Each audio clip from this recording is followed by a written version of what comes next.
Good morning. ప్రభు అయిన యేసుక్రీస్తు నామంలో మీ అందరికీ నా వందనాలు తెలియజేస్తా ఉన్నాను. ప్రియమైన వాళ్ళారా, మరి చిన్న ప్రార్థన చేసుకొని ప్రతిదినము ప్రభుతో అన్న ఈ యొక్క కార్యక్రమంలోకి మనం వెళ్దాం. ప్రార్థన చేసుకుందాం. పరిశుద్ధులైన తండ్రి, ప్రేమ కలిగిన మా దేవ, మీకు వందనాలు, స్తుతులు, స్తోత్రాలు నాయన. ఈ ఉదయకాల సమయంలో మమ్మల్ని మీ పాదాల దగ్గర ఈ రీతిగా చేర్చినందుకే మీకు వందనాలు. ఈ సమయాన్ని ప్రభు నాయన మీ నామానికి మహిమకరంగాను మాకు ఆశీర్వాదకరంగాను మీరు జరిగించమని యేసుక్రీస్తు నామములో ప్రార్థించి అడిగి వేడుకున్నాను తండ్రి, ఆమేన్. చాలా మంచిది. మీ అందరికీ కూడా మరి గుడ్ ఫ్రైడే యొక్క శుభాకాంక్షలు తెలియజేస్తా ఉన్నాను. యాక్చువల్ గా గుడ్ ఫ్రైడే రోజున ఏం జరిగింది అన్నది మనందరికీ తెలుసు కదా. ఏం జరిగింది గుడ్ ఫ్రైడే రోజునంటే, యేసుక్రీస్తు ప్రభువు సర్వ మానవాళి యొక్క పాప పరిహారార్థం కోసం కలువరి సిలువలో తను రక్తం కార్చి ప్రాణం పెట్టడానికి ఇష్టపడిన దినము. సో ఈ లోకమంతటికి కూడా ఒక శుభ దినము. అందుకనే యేసుక్రీస్తు ప్రభువారు మనందరి కోసం చనిపోయినా కూడా మనందరికీ మేలు చేయడం కొరకు, మనందరికీ ప్రయోజనం చేకూర్చడం కొరకు, అనగా మన పాపముల నుండి మనకు ప్రాయశ్చిత్తం కలుగజేయడం కొరకు ఆ కలువరి శిలువలో ఆయన అలాంటి యాగముగా చేయవలసిన పరిస్థితి వచ్చింది. కాబట్టి ఇది చాలా నీకు, నాకు, మనందరికీ కూడా శుభదినముగానే మనం చెప్పవచ్చు. సో ఈ ఉదయకాల సమయంలో కొన్ని మాటలు యేసుక్రీస్తు ప్రభువు యొక్క జననము గురించైనా, అలాగే ఆయన ఈ యొక్క మానవాళి కొరకు ఆ కలువరి శిలువలో ఏం చేశాడు, ఎందుకు చేశాడు, కొన్ని విషయాలు మనము తెలుసుకుందాం ఈ ఉదయకాల సమయంలో. రండి, జాగ్రత్తగా మనము వాక్య భాగంలోకి వెళ్దాం. మామూలుగా యేసుక్రీస్తు ప్రభు గురించి మత్తయి సువార్త 1వ అధ్యాయం 21వ వచనములో ఈ విధంగా రాయబడతా ఉంది. ఏంటంటే, అది ఆమె ఒక కుమారుని కనును, తన ప్రజలను వారి పాపముల నుండి ఆయనే రక్షించును గనక ఆయనకు యేసు అను పేరు పెట్టుదు అనెను. ఆమె ఒక కుమారుని కనును. ఆ కుమారుడు ఏం చేస్తాడయ్యా అంటే, తన ప్రజలను వారి పాపముల నుండి ఆయనే రక్షించును. ప్రియమైన వాళ్ళారా, ఈ దినాన మనం జరుపుకుంటున్న ఈ గుడ్ ఫ్రైడే యేసు క్రీస్తు ప్రభువు మనందరినీ మన యొక్క పాపముల నుంచి రక్షించడాన్ని బట్టి, అనగా ఆ కలువరి శిలువలో సర్వ మానవాళి యొక్క పాప పరిహారార్థం కోసము తన పరిశుద్ధమైన రక్తాన్ని కార్చి ప్రాణం పెట్టడాన్ని బట్టి మనం జరుపుకుంటున్న వారంగా ఉన్నాము. యేసుక్రీస్తు ప్రభు ఎందుకు లోకానికి వచ్చాడంటే, నీ కోసం, నా కోసం రక్తం కార్చి ప్రాణం పెట్టడానికి. ఎందుకని అంటే, మానవుడు దేవునికి అవిధేయత చూపించి పాపాన్ని మూటగట్టుకున్నవాడిగా ఉన్నాడు. ఏదేని వనంలో ఆదాము, అవ్వలు దేవునికి విధేయత చూపించి ఆయన చెయ్యొద్దన్న పని చేశారు. అందుకనే పాపము వారికి సంక్రమించింది. పాపం ద్వారా ఏమొచ్చింది మానవాళికి అని మనం చూస్తే, రోమిలికి రాసిన పత్రిక 6వ అధ్యాయం 23వ వచనంలో మనం చూస్తే, పాపం వలన వచ్చే జీతము మరణము, భయంకరమైన మరణం వచ్చింది. దానిని మరి రెండవ మరణంగా, నరకముగా చెప్పడం జరుగుతూ ఉంది. సో మానవుడికి పాపం వలన వచ్చిన జీతం ఏంటంటే భయంకరమైన నరకము.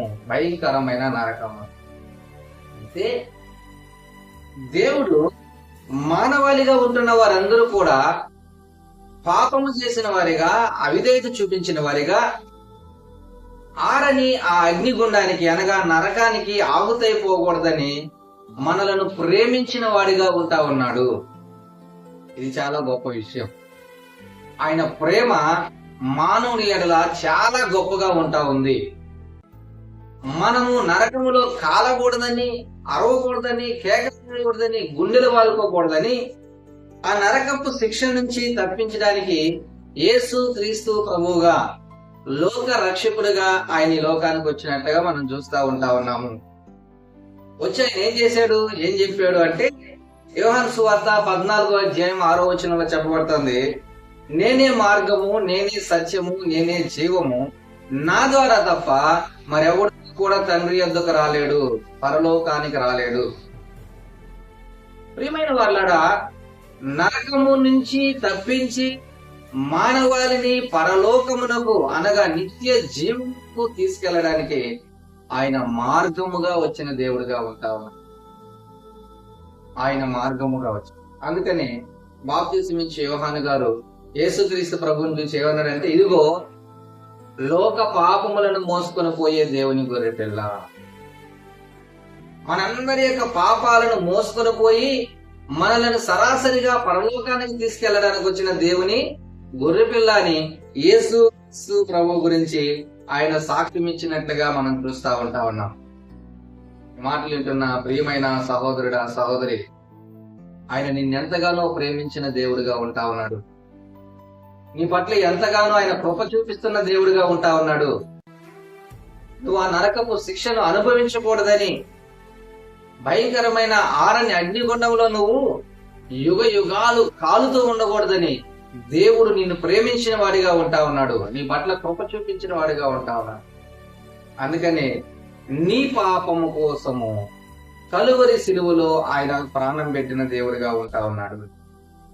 సర్వ మానవాళి యొక్క పాపము కోసం, సర్వ మానవాళి యొక్క పాపం. ఆయనకి ఏ భేదము లేదండి, ఏ భేదం లేదు. అందరికీ ఆయన ప్రభువు. బైబిల్ ఈ మాట చూడొచ్చు మనం, యేసు క్రీస్తు అందరికీ ప్రభువు.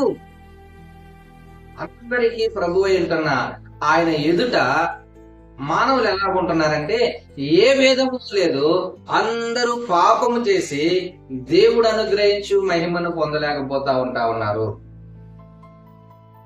కాబట్టి ఆయన ఏ భేదం లేకుండా అందరికీ ప్రభువు, మానవాళి కూడా ఏ భేదం లేకుండా అందరూ పాపం చేసిన వాళ్ళు. అందుకని ఈ పాపులమైన మానవులను రక్షించడానికి ఆయన రక్షకుడిగా దిగి వచ్చాడు. తన ప్రజలను వారి పాపముల నుండి ఆయనే రక్షించిన గనక ఆయనకు యేసు అని పేరు పెట్టబడింది. యేసు అనగా రక్షకుడు, రక్షకుడు. ఉదయకాల సమయంలో ఈ మాటలు అంటున్న ప్రియమైన సహోదరుడా, సహోదరి, రక్షకుడిగా వచ్చిన దేవుడు ఏం చేశాడో తెలుసా? నా పాప భారాలను ఆయన మీద వేసుకున్నాడు. నీవు అనుభవించాల్సిన శిక్షణ అంతటిని తన మీద వేసుకున్నాడు. నువ్వు అనుభవించాల్సిన నింద, అవమానము, ఎగతాళి ఇవన్నీ కూడా తన మీద వేసుకున్నాడు.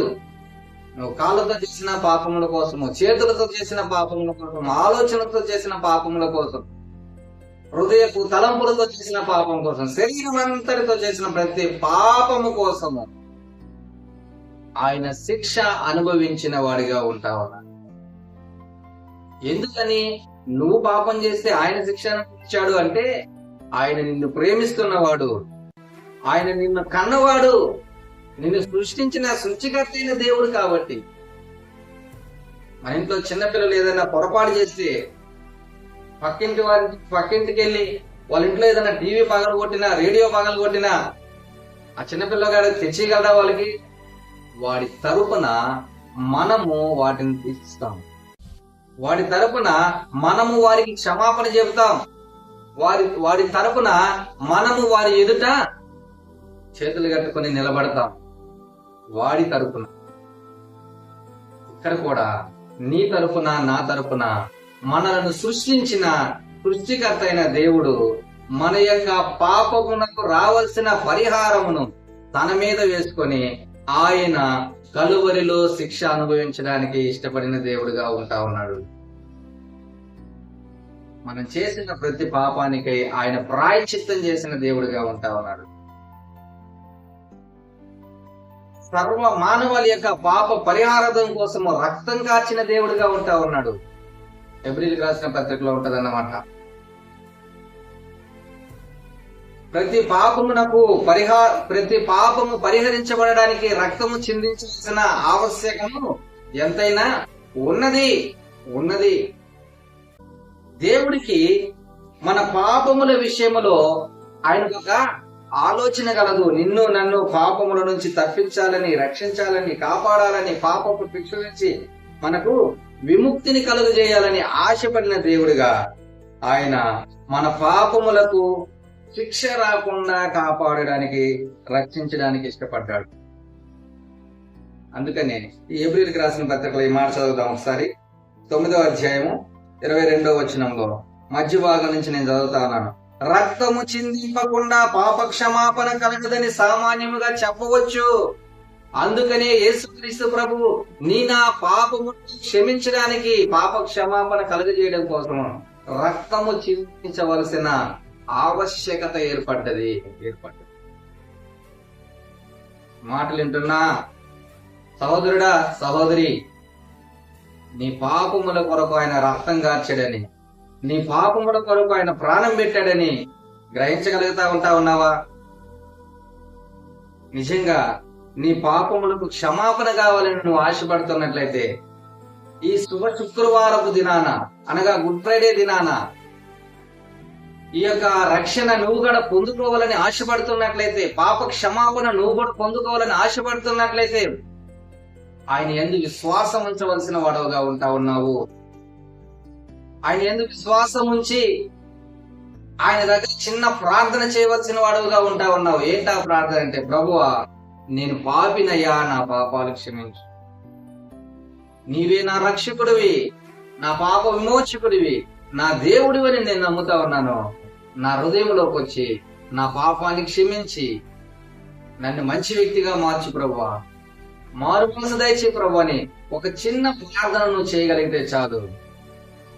ఆ కలువరి శిలువలో ఆయన కార్చిన పరిశుద్ధమైన రక్తం చేత నీ ప్రతి పాపమును కడిగి ఆయన నీకు పాప క్షమాపణ కలుగజేసే దేవుడిగా ఉన్నాడు. మొదటి యోహాను పత్రిక 1వ అధ్యాయం 19వ వచనంలో ఈ మాట రాయబడతా ఉంది. మన పాపములను మనం ఒప్పుకొని ఎడల ఆయన నమ్మదగిన వాడును నీతిమంతుడు గనక ఆయన మన పాపములను క్షమించి సమస్త దుర్నీతి నుండి మనలను పవిత్రులుగా చేయను. ఒప్పుకుంటే చాలు, ఒప్పుకుంటే చాలండి. నోరు తెరిచి ప్రభువా నేను పాపినయ్యా, నా పాపాలు క్షమించు. నీ పాప క్షమాపణ కోసం ఇంకేం చేయాల్సిన అవసరం లేదు. ఎక్కడికంటే అక్కడికి వెళ్లాల్సిన అవసరం లేదు. ఏదంటే అది ఇవ్వాల్సిన అవసరం లేదు. ప్రయాసపడాల్సిన అవసరం లేదు. దేవుని ఎదుట విరిగి నలిగిన హృదయంతో పశ్చాత్తాపంతో ప్రభువా నా పాపం క్షమించిన ఆయన అని ఒక్క మాట నువ్వు చెప్పగలిగితే చాలు, ఆయన దగ్గర ఒప్పుకుంటే చాలు. ఆ కలువరి శిలువలో ఆయన కార్చిన పరిశుద్ధమైన రక్తం చేత నీ ప్రతి పాపమును తుడిచివేసి నీకు రక్షణను అనుగ్రహించే దేవుడిగా ఉన్నాడు. కాబట్టి ఈ గుడ్ ఫ్రైడే దినాన దేవుని నీ హృదయంలోకి ఆహ్వానించడానికి నువ్వు ఇష్టపడుతున్నట్లయితే, దేవుని దగ్గర నీ పాపములను ఒప్పుకొని క్షమాపణ పొందుకోవడానికి నువ్వు ఇష్టపడుతున్నట్లయితే చిన్న ప్రార్థన చేసుకో. దేవుడు నీకు సహాయం చేస్తాడు. అయ్యా నేను నిన్ను నమ్ముతున్నాను, నిన్ను విశ్వసిస్తుంటున్నాను, నీవు నా కొరకు దిగి వచ్చిన లోక రక్షకుడు అని, నా దేవుడు అని నమ్ముతున్నాను. నా కొరకు ఆ కలువరి సిలువలో నీ పరిశుద్ధమైన రక్తాన్ని కార్చేవని, ప్రాణం పెట్టావని నేను నమ్ముతా ఉన్నాను. నీ రక్తము చేత నా ప్రతి పాపము కడిగయ్యా, నన్ను పరిశుద్ధపరచు ప్రభు అని ఒక చిన్న మాట నువ్వు ఆయన దగ్గర ఒప్పుకొని ప్రార్థన చేయగలిగితే చాలు. నువ్వు ధన్యుడువు, ధన్యురాలు అవుతావు. నీ పాపములకు ప్రాయశ్చిత్తం చేసుకోగలుగుతా ఉన్నావు. కాబట్టి తలలు వంచుదాం, ప్రార్థన చేసుకుందాం. ఈ గుడ్ ఫ్రైడే దినాన చక్కటి శుభవార్తను నువ్వు పొందుకొని, క్షమాపణను పొందుకొని, గొప్ప రక్షణను పొందుకోవడానికి ప్రార్థన పూర్వకంగా ఆయన పాదాల దగ్గర వేడుకుందాం. పరిశుద్ధులైన తండ్రి, ప్రేమ కలిగిన మా దేవా, నీ వందనాలు.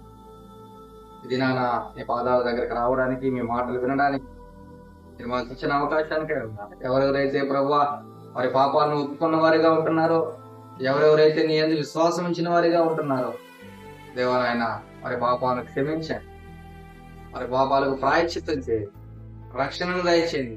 నీ కుమారులుగా కుమార్తెలుగా వారిని మీరు స్వీకరించి నడిపించమని యేసుక్రీస్తు నామములో ప్రార్థించి వేడుకుంటున్నాను తండ్రి. ఆమేన్. God bless you.